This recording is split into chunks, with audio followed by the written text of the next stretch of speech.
Welcome to another episode of the Mirthe Precision Health podcast, where I try and give you scientific information and dial it down on how to live better for longer and healthier.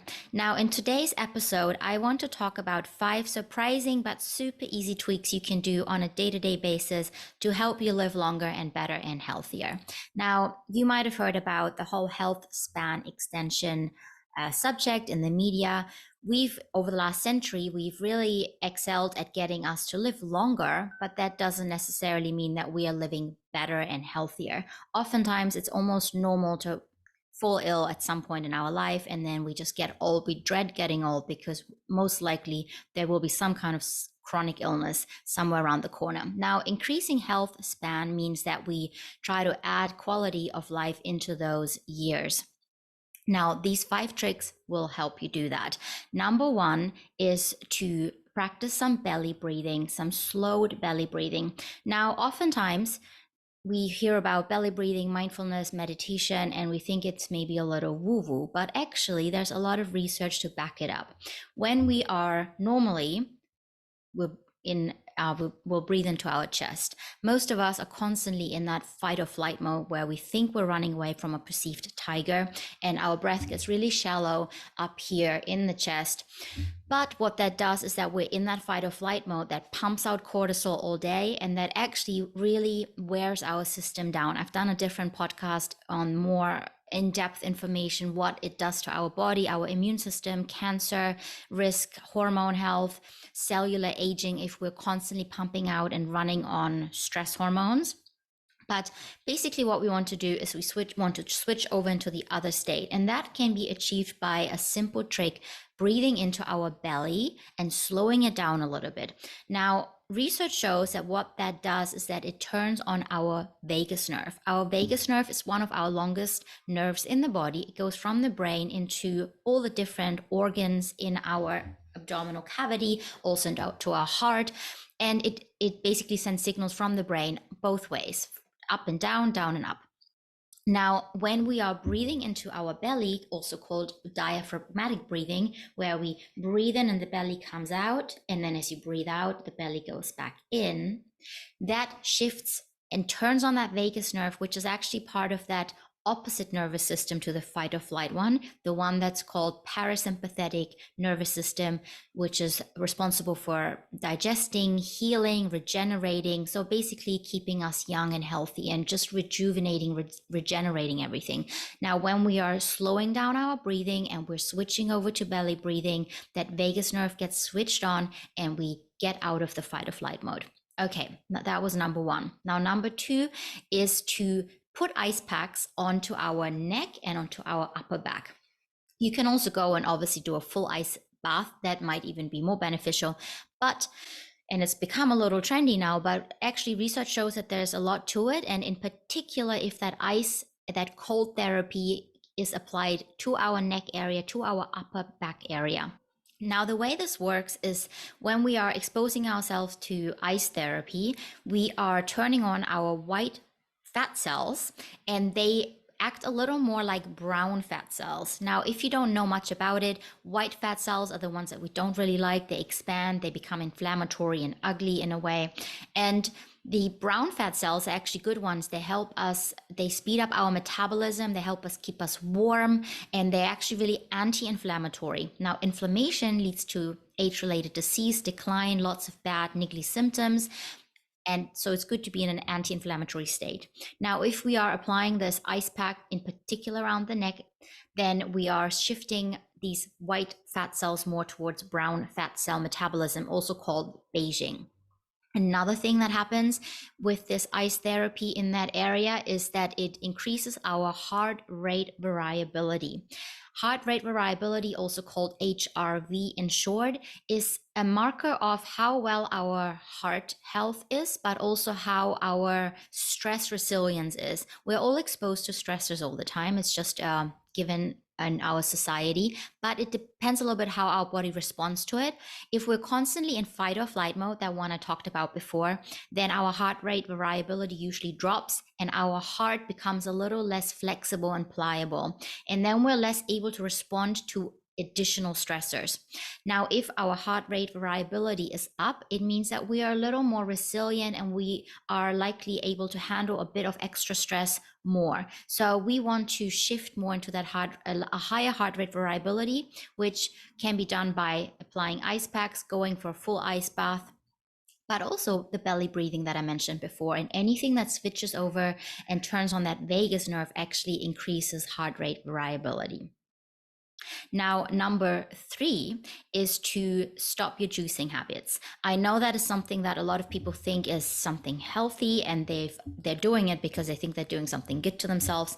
And if it is a question of whether you're going to stop having any fruit and vegetable altogether, or you're having a juice, then keep your juice. If that's the only way you're getting some of these nutrients in, sure, go for it. But if you have a choice, if you can make it a choice to change from juicing the fruit to eating proper fruit, and ideally a majority of vegetables and just a little bit of fruit, then that would be a lot better for you. Now, why is that?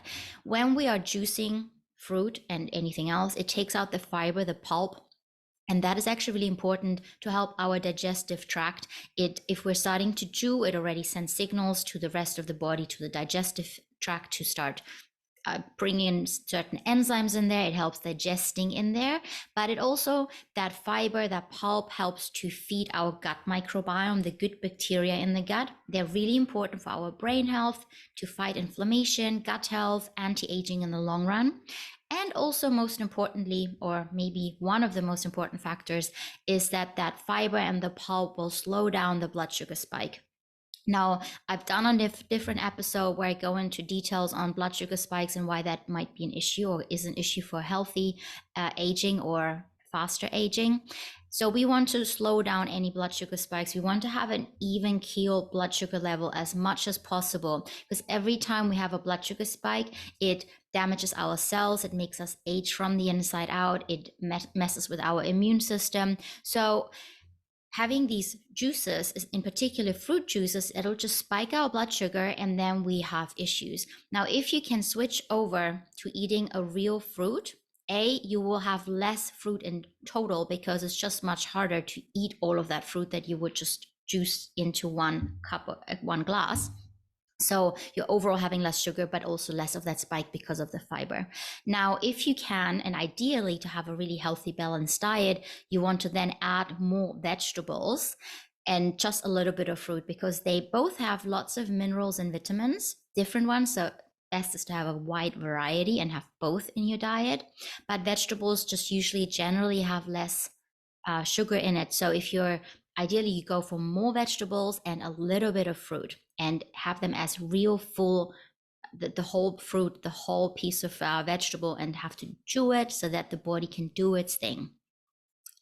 Number 4 is maybe something that you might not want to hear, is to have dinner earlier. Now, research shows that having the same meal, let's say same type of ingredients, same way it's cooked, the same amount, but you're having it at, say, 6 p.m. or you're having it at 10 p.m. has a completely different reaction effect on the body. Now, it will mess with your sleep if you're eating too late. And if we don't have a good quality sleep, then our body can't flush out all the toxins that have accumulated throughout the day, in particular also in the brain. So that then leads to brain damage down the line. And it also will make us more inflamed the next day, will make us more prone to binge eating, making worse choices, and just overall less regeneration during the night. But on the other side as well, just having that meal at a different time of later in the evening has been shown to have direct effects on our blood markers. So for example, it has been shown to mess with our cortisol, our stress hormone, but also cholesterol, triglycerides, blood sugar, all of these markers in the blood that are linked to heart health, heart disease, cardiovascular health, all these different factors, they have been shown to be influenced by the timing of the meal, even if we're eating the exact same amount. Okay, and then the last one that might be slightly surprising, but it's usually the funnest one to mention, is to have more orgasms. Now, why is that? if you have an orgasm, your body releases oxytocin. And oxytocin is a really wonderful, powerful hormone, or similar to a hormone. And it helps basically counterbalance our stress hormone cortisol. Cortisol, when it's too high throughout the day, can have lots of nasty effects on us. We need it a little bit in the morning, but that's a different topic. But if we have oxytocin pumping out from a nice orgasm, then that cortisol gets balanced out and we have less inflammation. We're less prone to binge eating. It also helps with satiety. It lowers inflammation and makes us overall healthier and happier. Now, if an orgasm isn't really on your cards right now, there are other ways that you can improve and increase oxytocin production as well. So any kind of touch, whether that's a massage or whether that is a cuddle or whether you're petting your dog or your cat, they will also release oxytocin. But even just spending time with loved ones, even without any kind of touch, has been shown to release oxytocin just at a lesser amount. Also, other self-care things like doing stretching. So when your body, your different muscles and ligaments and tendons are being stimulated, stretching, yoga also helps to shift more into that state. But the best is still to have good sex and an orgasm, whether that's by yourself or with your partner, however you like it. Now, I hope you found all of these 5 tricks helpful. I will obviously talk about some more kind of normal ones in different episodes, but today I just wanted to talk about a few surprising ones. Now, I would love to hear if you found this interesting. Please comment, please share this with any friends that you think would benefit from this. And I always love to hear your feedback. If there's anything that you would like to know more about, whether you would like for me to dive into certain topics more, let me know and I'll try and make time and record some. Bye for now.